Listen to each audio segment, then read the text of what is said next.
Morning. I'm John Lyons. Welcome to the What If seminar series from the Center for Innovation and Population Health at the University of Kentucky. The theme of these talks are always to find intersectionality between different sectors, different places, even different species. And today, quite excited to have an intersection between business and academics in search for solutions in public health. So today we have Mr. Ajay Gupta from HSR.health as a speaker. He's going to talk about the role of AI in public health, artificial intelligence. Mr. Gupta is quite an accomplished gentleman. He's the chairman of the board of Holy Name Health. He's on the board of visitors for Wake Forest University. He has a long history of work in information science and security. And he's going to talk about public health. But I've heard from very good sources that he is also a pretty good karaoke master. So maybe if you put in the chat, we can get him to do one of his outstanding covers of George Michael or Dan Reynolds from Imagine Dragons. So anyway, it's my pleasure to introduce Mr. Ajay Gupta. Thank you very much for joining us, Ajay, and the floor is yours. Thank you. Thank you, John. Thank you. And thank you to everybody, the University of Kentucky and the Center for Population Innovation and Population Health. It's an honor to be here, and it's an honor to deliver this talk on AI, because I do believe that AI will have a substantial role to play in public health and population health. I would go further to say that I believe that AI will have a central role to play in all forms of healthcare going forward, and all forms of healthcare delivery, not just from administration, but to actual delivery. So I'm excited to have this conversation and this talk with all of you. Please do stop me at any time for questions. And please do stop me if you disagree with everything or anything that I say. And so I will tell you, there is a non-zero chance that I'm right about everything. That's probably not the case, right? There's probably not the case that I'm right about everything. And I think that's not how healthcare operates. Healthcare operates from the model of seeking a second opinion when you're not 100% sure, and even sometimes when you are sure, just to make sure that everything is covered and everything is addressed. So definitely ask questions, tell me I'm wrong, and let's have a nice discussion.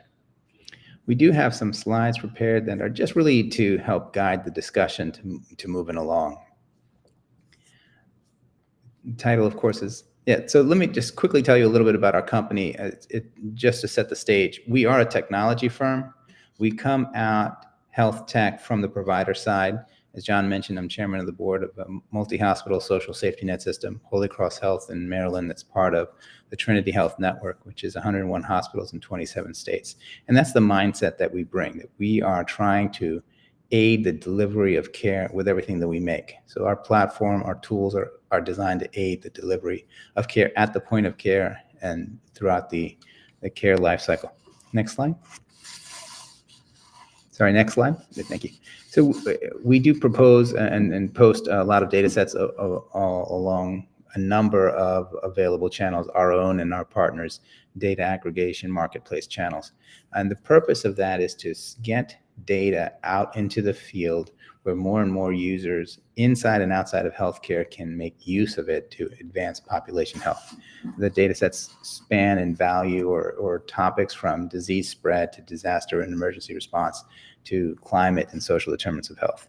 Next slide.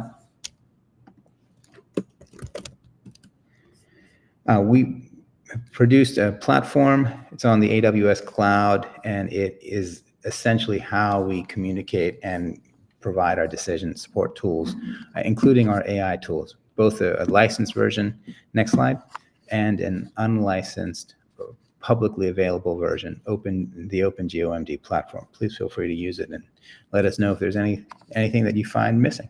Next slide. Okay, and now let's talk about what we do. So the GOMD platform and our conversational front end, which I call Anna, that I'll talk about in a second, we believe that provides value for multiple users across the world inside of healthcare. And I think equally and perhaps more importantly, we're providing health risk insights outside of healthcare. One thing the pandemic has shown us is that all sectors are susceptible to the impacts of health-related emergencies. Utilities, governments, machinery, mining, marine technologies, financial institutions. And in this way, in some form or another, they are impacted, whether through their operations, the value of their assets or the usability of their assets, such as a supply chain, or the just level of risk and changing consumer habits that the populations they serve may have. And therefore, they all need to be made aware of health risks before they are impacted by those risks. Next slide. Here are a number of ways where generative AI is used in healthcare today. And I know that if you put together a list of AI in any industry, by the time you put together that list, because AI is advancing so fast, there's probably additional things that you can say. I'm certainly happy to hear from anyone in the chat if there are other AI uses in healthcare today. But currently we see that they are being used to synthesize published articles. This can help speed research when done effectively. It's being used to improve the documentation for clinicians. This is something that even my hospital is testing now as well. It should enable physicians to spend more time with patients and less time on data entry and documentation. It should also speed billing, because once an AI agent can document the patient-clinician interaction, they should also be able to do the billing component as well, further speeding operational aspects and administrative aspects of healthcare. It should be able to search and summarize electronic health records, essentially simply meaning that the ability to extract useful clinical information from EHR records should improve. Now, of course, that depends on whether there is useful information in the EHR to begin with. That's something that needs to be assessed. However, as AI takes on a greater role of both entering data into EHRs and extracting it, this is something that should happen in the long term. There is a lot of suspicion that and optimism that AI can improve clinical trial processes in a number of ways. One that I'm excited about is the potential for us to use simulations instead of actual clinical trials. So maybe not for the entirety of a gold standard process for all clinical trials that are involved, but maybe for many of them. Perhaps we can design, as agent-based simulations become more and more sophisticated, that some clinical trials could be done without having to do it in human subjects. And an agent-based simulation in this regard is simply a simulation where an agent or a series of agents are defined as nodes, and their interaction, in this case, potentially interaction with the drug molecule and patients of different backgrounds and different disease severities, can be assessed and simulated. So we can get a sense of how effective the drug may be. And then in medical imaging, another area where I'm very optimistic. I think that if we were to step back and just say, what can artificial intelligence or computer technologies, even more broadly speaking, do? Image analysis is one of the early areas where computers have shown great promise. Computer vision is not a new field by any stretch. And the ability to just read and discover what's in a photograph is now well established. So I think now to go to a point where we can boldly say that we want AI to do all medical imaging or to read all diagnostic radiology, that is something that we can begin to think of as in the near term, maybe medium term. I think in large part, the blocks are risk averse rather than actually holding to that it's not necessarily a possibility. There are a number of clinical trials or field trials underway that in some hospitals, even in Maryland and across the country, Michigan and others, where they are testing the deployment of AI in various aspects of medical imaging. I think this is certainly an area that will have great growth. Next slide. What we've done is try to push the bounds of generative AI in all of these areas. Essentially, ChatGPT showed that generative AI that can have a conversation with a user to understand what the user is really asking, and then can produce content from a corpus of knowledge that is responsive to the user's query, is something that will be well adopted across society. Most people now have had some level of experience with ChatGPT. Now, what that is doing is generating content. So we've decided to try to go to the next level, is instead of just generating content, we want to also launch data pipelines to do calculations, to launch an algorithm, to solve a mathematical problem that the user may be asking. And that makes it not just a conversational, but also a computational AI. Hence, we call it Anna. Next slide. And if you look at a simple workflow, the workflow is not substantially changed. A user asks a query, there's a conversation, the system, through a series of LLMs, assesses exactly what is the user wants, and then goes through a process that involves potentially curating specific data, launching specific pipelines, and producing a result. This is a calculation that also actually addresses the risk of hallucination. Since the response is not simply generated but calculated, the risk of making up an answer is substantially reduced, if not removed entirely. Next slide. So I hope this demo will work. This is essentially what we've done. It's a front end, very much like ChatGPT, but it can do a calculation in the background. Go ahead and launch the demo. If you can.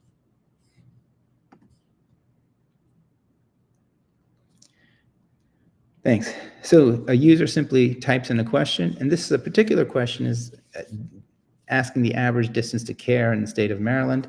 And that's a specific solution that we have to identify the distance to care by community across the country. In Maryland, the average distance to a healthcare facility, no matter where you are in the state, it's an average, so some are higher and some are lower, is 4.06 miles. So that information, which we also identify by service line and by location, can help regulators and the Department of Health, as well as health systems and providers, identify where they may want to locate, what the implications to populations that are underserved may be. And that's a specific issue. The value here is that the user can gain this information without having to have coding or data analytics skills. They can simply conversationally have the dialogue with a chatbot and not having to involve themselves or really even know that there's a substantial calculation going on in the background that is taking data of healthcare locations across the state, population distribution across the state, transportation networks for that state, and making a calculation to determine what the closest distance is to care. Next slide. This is some of the frameworks that we use in training that we do place our models through when we build the model. We have used a lot of open AI systems, and we're also exploring LangChain, MetaAI, and solutions provided through AWS as well.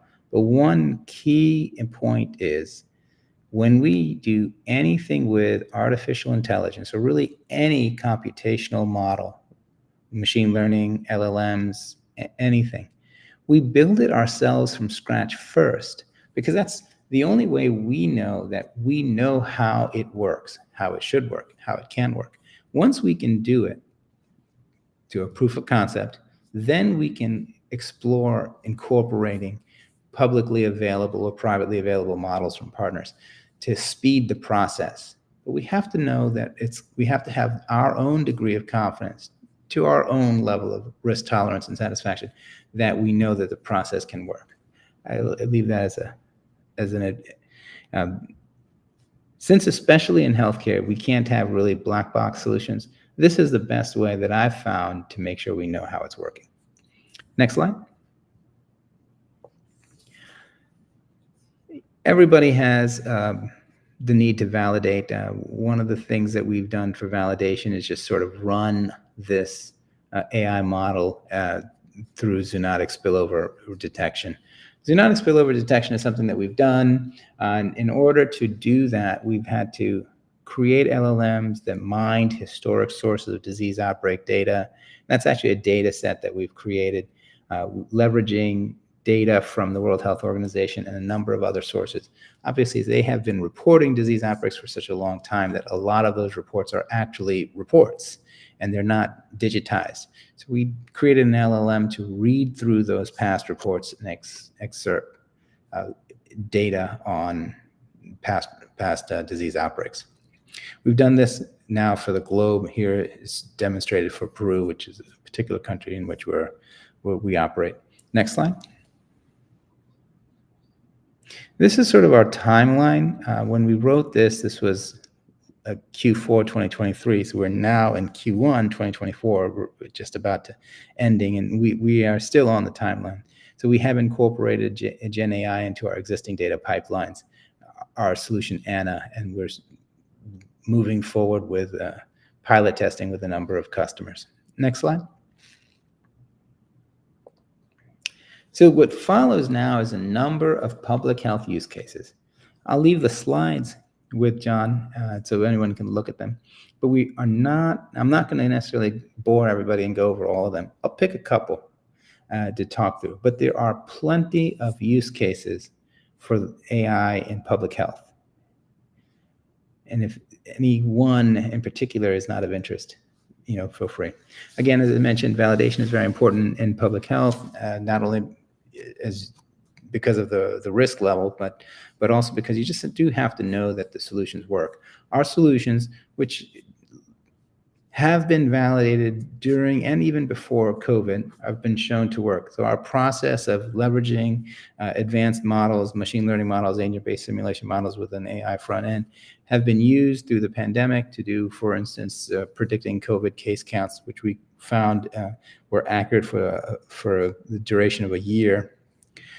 Predicting where ventilators would be needed early on in the pandemic by location to meet patient needs, which was found to be accurate and more than sufficient. Many states used this model to acquire and or share ventilators early in the pandemic. And then we can predict flu and COVID hospitalizations for full waves of seasonal flu. And hospitals have used that information to size their nursing staff and their clinical staff. Next slide. So what I'd like to talk about is the social determinants of health approach to looking at the opioid abuse problem in the country. This is an area where we've done a lot of work, and we actually have multiple patents on our approach to assess the risks of opioid abuse and the underlying causative factors, or at least the factors that indicate whether patients amongst the population are at high or low risk of opioid abuse in general. This is something that can be developed and shared through a dashboard or a automated Anna front end to enable individuals, to community groups, departments of health, health systems, pharmacists, or even if the system and the legal ramifications are available, even schools and employers, to assess who's at high risk of opioid overdose and the social factors that lead to that overdose, so that clinical and social interventions in community can be addressed. For instance, one of the factors may be something like the lack of transportation. So people are more unable to reach places of work, places of entertainment, places of employment in a simple fashion. And by addressing those social factors, you can have a impact on the overall overdoses and overdose fatalities in the region. Next slide. I share this slide just to show in the bottom there's a workflow. I hope everybody can see the whole screen. I'm sort of covering up the end of it, but it's important. Thank you. It's important when we are designing public health solutions that we make sure the end user of the solution is clearly identified. Who's going to use the solution, as well as what they're going to use the solution for. So ultimately, we do build solutions, and solutions we feel are of value to the community. We have to be very clear with that community that here's how you're going to be able to use the solution. Thanks. Next slide. We've done a lot of work with the emergency response community, in large part because the emergency response community does have to provide trauma and emergency care to those impacted by the natural disaster, whether it's a hurricane, as in this example, or wildfires or floods, or what have you. But often they don't know what the health and medical needs are until they come on site, which is after the disaster is passed, causing a delay in the delivery of emergent care, right? And this is something that FEMA has communicated to us several years ago, really pre-pandemic. And we built for them a number of solutions that predict in advance what the health and medical needs of a disaster-impacted population can be. So they can take that information, superimpose the disaster, which could be a hurricane cone of uncertainty as shown here, or it could be the region impacted by a wildfire and its smoke plume, and assess what the level, and really predict the level of patients, the level of individuals who will be impacted, and what that impact will be, so that in conjunction with local public health, they can offer their response. This involves a number of AI components to assess not only underlying health posture, but also how that posture changes when the environment changes to add the impacts of a hurricane or wildfire or flood, etc. Also, a generative AI front end means that anybody can use the system without having to be able to perform the calculation, even if the calculation is more or less complex data slicing. It still enables more people to have access to the information quicker. Next slide. This is some work that we've done in Dubai. It's similar to assessing the level of pollution in the air that relates to pediatric respiratory challenges. I think in the interest of time, we'll go to the next slide. Also work done in Africa, where we work with the WHO to assess COVID transmission and mortality risk across the country. It's essentially an algorithm we designed, a set of algorithms we designed to assess the risk of transmission of an infectious disease, which we tailor to the specific mechanisms for COVID-19. This can be also used for flu or really any infectious disease, as well as the level of mortality from that disease. This is showing the continent of Africa at the national level. Depending on the data available on the population, we can get this down to granular levels. In the US, that's down to the census tract level.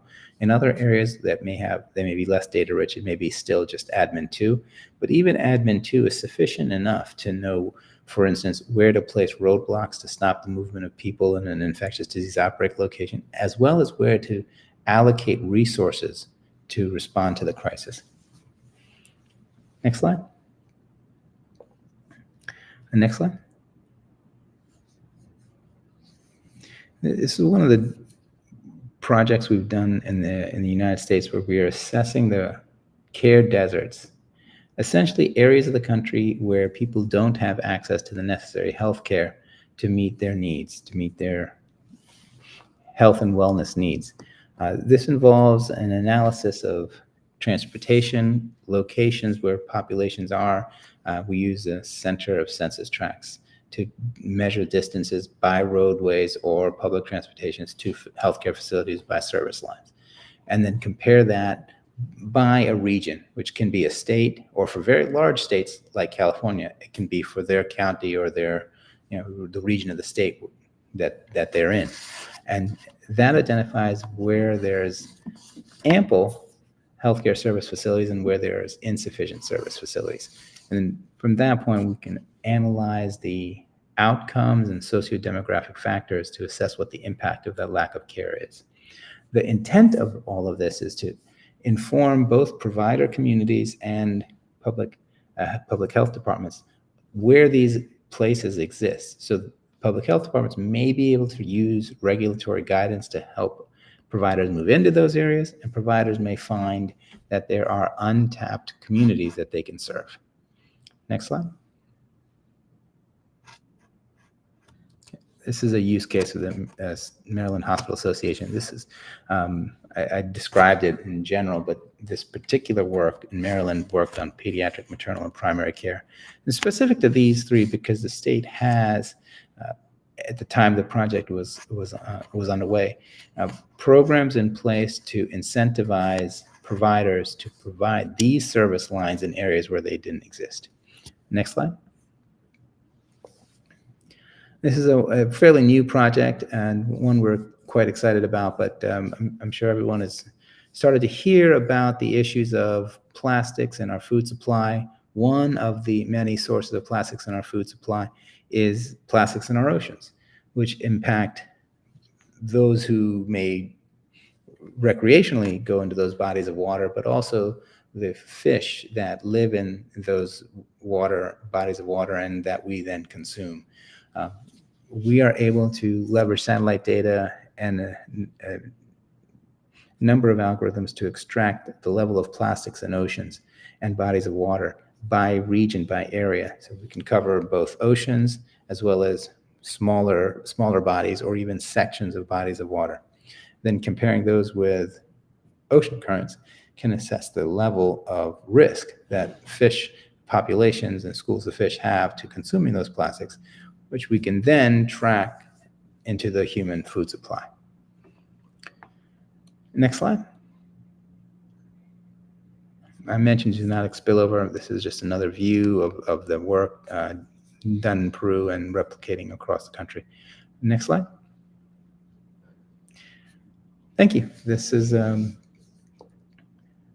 presentation on AI. We do think that, again, AI will change healthcare delivery from both operational side as well as the clinical care side. And it's an area of growth that we think will change the delivery of care at the population and the individual patient level going forward. Thank you.